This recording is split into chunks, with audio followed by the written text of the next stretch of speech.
بہت بڑی لائبریری بنا دی، اور وہ لائبریری وقت کی سب سے بڑی لائبریری تھی۔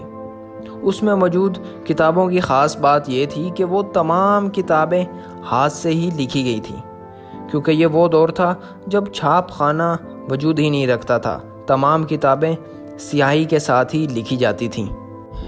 اس دور میں ایک بادشاہ جس کا نام فلپ تھا، وہ اپنے بیٹے کے لیے سب سے قابل اور ہونہار استاد کی تلاش میں تھا۔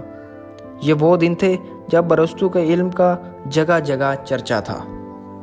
فلپ نے اپنے بیٹے جس کا نام سکندر اعظم تھا، اس کی تعلیم کے لیے ارسطو کو چنا، اور ارسطو نے بخوشی سکندر اعظم کو اپنا شاگرد بنانا قبول کیا۔